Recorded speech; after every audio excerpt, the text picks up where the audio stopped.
چوتھی بات یہ عرض کرنی ہے کہ جمعے کے دن ہمارے یہاں اردو میں تقریر ہوتی ہے، انگلش میں بھی ہوتی ہے، تو کچھ لوگ اس کے بارے میں یہ کہتے ہیں کہ جی جمعے کے دن اردو میں تقریر کرنا یا انگریزی میں تقریر کرنا، خطبے کے علاوہ تقریر کرنا، یہ بدعت ہے۔ حضرت صلی اللہ علیہ وسلم کے زمانے میں جمعے کا خطبہ ہوتا تھا، صحابہ اکرام کے زمانے میں بھی یہ ہوتا تھا۔ اردو کی تقریر اس لیے شروع کی گئی، جب اسلام پھیل گیا عجم کے یہاں تو وہ خطبہ تو عربی کا نہیں سمجھتے، اس لیے اردو میں ان دوسری زبانوں میں تقریر شروع کی گئی۔ خطبہ اپنی جگہ عربی پر ہے، خطبہ عربی زبان میں ہوگا، اس لیے کہ قرآن میں اس کو ذکر اللہ کہا گیا ہے۔ یا ایھا الذین آمنوا اذا نودی للصلاة من یوم الجمعۃ فاسعوا الی ذکر اللہ، ذکر اللہ عربی میں ہوگا۔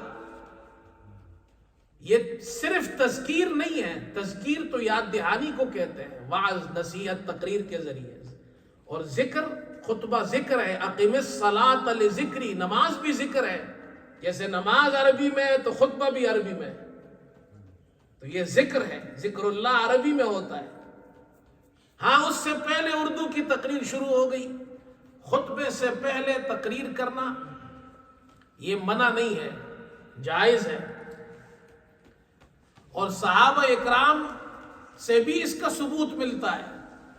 حضرت عمر رضی اللہ عنہ کے زمانے میں ایک صحابی ہے حضرت تمیم داری رضی اللہ عنہ، انہوں نے حضرت عمر سے درخواست کی کہ آپ مجھے اجازت دیجئے، آپ کے خطبے سے پہلے، جمعے کے خطبے سے پہلے میں لوگوں کو دین کی بات کروں گا، نصیحت اور وعظ کروں گا۔ حضرت عمر رضی اللہ عنہ نے ان کو اجازت دے دی، وہ جمعے کے دن تقریر کرتے تھے۔ جب حضرت عمر رضی اللہ عنہ خطبے کے لیے آ جاتے تو وہ اپنی تقریر ختم کرتے۔ حضرت ابو ہریرہ رضی اللہ عنہ شام کے اندر جمعے سے پہلے مسجد کے اندر حدیث کا درس دیتے تھے، اور جب امام خطبے کے لیے آ جاتا تھا تو پھر حضرت عمر رضی اللہ عنہ اپنا درس ختم فرماتے تھے۔ صحابہ اکرام کے زمانے میں، خیر القرون میں، صحابہ سے جو عمل ثابت ہو تمام صحابہ کے سامنے اس کو بدعت نہیں کہتے، اس لیے دیگر زبانوں میں تقریر ہوتی ہے۔ اور تقریر کے حوالے سے ایک بات یہ بھی عرض کر دوں، ہمارے یہاں الحمدللہ نوجوان علماء ہے، ہماری اس مسجد میں بھی ہے، پڑھاتے ہیں، ہمارے شاگرد ہیں، تو میں ان سے بھی کہتا ہوں بھائی جمعے کی تقریر کا بڑا اہتمام کیا کرو، تیاری کر کے کیا کرو، یہ عوام کا حق ہے ہمارے اوپر۔ وہ جمعے کا ایک دن ملتا ہے، وہ آتے ہیں، کوئی دین کی بات سیکھتے ہیں، اس لیے علماء کو، خاص طور پر نوجوان علماء کو اس کی تیاری کرنی چاہیے، ترخانہ نہیں چاہیے۔ بعض نوجوانوں سے میں پوچھتا ہوں کہ جی آپ کیا تیاری کرتے ہیں، تو وہ معلوم ہوتا ہے کوئی خاص تیاری نہیں کرتے جمعے کی تقریر کی، بس کوئی اردو کی کتاب پڑھ لی، انگریزی کی کتاب پڑھ لی، اس میں سے تقریر کر دی۔ بعض اللہ والے لوگ ہوتے ہیں سیدھے سادے، ان سے پوچھو، وہ کہتے ہیں جی ہم کیا تیاری کرتے ہیں، ممبر پہ بیٹھ جاتے ہیں، جو اللہ دل میں بات ڈال دیتے ہیں وہ کہہ دیتے ہیں۔ ایسا نہیں کرنا چاہیے، یہ تو عوام کا حق ہے، وہ ہمارے پاس آتے ہیں تو ان کی کوئی دین کی بات سکھائے۔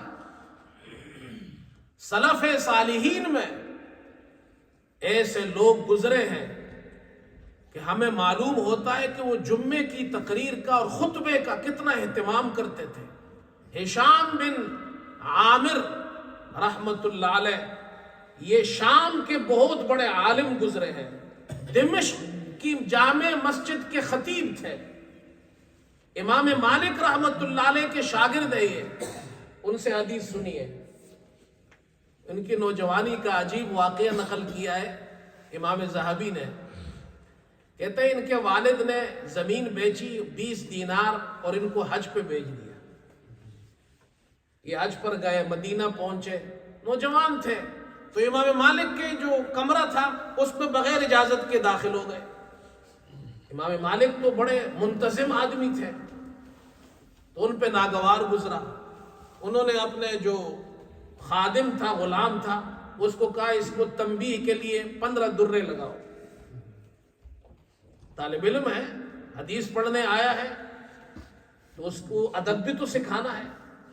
کوئی اس کو پنشمنٹ سزا دینی مقصود نہیں تھی, تنبیہ مقصود تھی. وہ تنبیہ کے لیے انہوں نے لگا دیے. تو ہشام بن عامر رونے لگے. امام مالک نے کہا کیوں روتے ہو؟ کہا میرے ابا نے 20 دینار خرچ کیے, مجھے یہاں بھیجا, میں حج کے لیے آیا, آپ کے پاس آیا, حدیث سننے, آپ نے مجھے 15 درے مروائے اپنے خادم سے, میں آپ کو معاف نہیں کروں گا. امام مالک نے کہا اچھا اس کا کفارہ بتاؤ, کفارہ کیا ہے؟ تو انہوں نے کہا جی اس کا کفارہ یہ ہے کہ آپ مجھے 15 حدیثیں سنائیں گے. تو انہوں نے 15 حدیثیں سنا دی. 15 حدیثوں کے بعد اب ہشام کو دیکھے نوجوان ہے, کہنے لگے امام صاحب ایسا کریں, خادم سے کہے مجھے کوڑے درے مارتے جائیں اور آپ ہر درے کے بدلے ایک حدیث مجھے سناتے جائیں. امام مالک ہنس پڑے. کیسے لوگ تھے, ایسا علم حاصل کیا. دمشق کے جامع مسجد کے امام بنے. فرماتے میں نے اللہ سے 7 دعائیں کی, اللہ نے میری دعائیں قبول کی. اس میں سے ایک دعا یہ تھی, اے اللہ مجھے جامع مسجد, دمشق کے جامع مسجد کے منبر پر بٹھا. خطیب بن گئے. اور وہ فرماتے, ہمارے نوجوان علماء طلباء کے لیے بڑا سبق ہے, وہ فرماتے ہیں کہ میں نے 20 سال جمعے کا خطبہ دیا اور ہر خطبہ میرا نیا ہوتا تھا, تیاری کے ساتھ ہوتا تھا, میں نے کوئی خطبہ ریپیٹ نہیں کیا. 20 سال, ایک سال میں 52 جمعے آتے ہیں, 20 سال کا حساب لگاؤ کتنے جمعے بنتے ہیں. اتنے جمعے, اور ہر جمعہ اہتمام سے تیاری کی کہ عوام آتی ہے, ہم ان کو کچھ سکھائیں. لہذا میں 1990 میں امام بنا تھا مسجد میں پاکستان میں. اس وقت سے لے کر آج تک بھی جمعہ پڑھاتا آ رہا ہوں اور ہر جمعے کو تیاری کرتا ہوں. اور اس کی وجہ یہ ہے کہ یہ ذمہ داری ہے عوام کی, ان کا حق ہے ہمارے اوپر کہ ہم ان کو کوئی دین کی بات سکھائیں. اور آپ حضرات سے بھی درخواست ہے کہ جلدی آیا کریں. الحمدللہ آپ حضرات آ جاتے ہیں, لیکن جو لیٹ آتے ہیں ان کو بھی چاہیے جلدی آیا کریں, کوئی دین کی بات سیکھ کر جائے.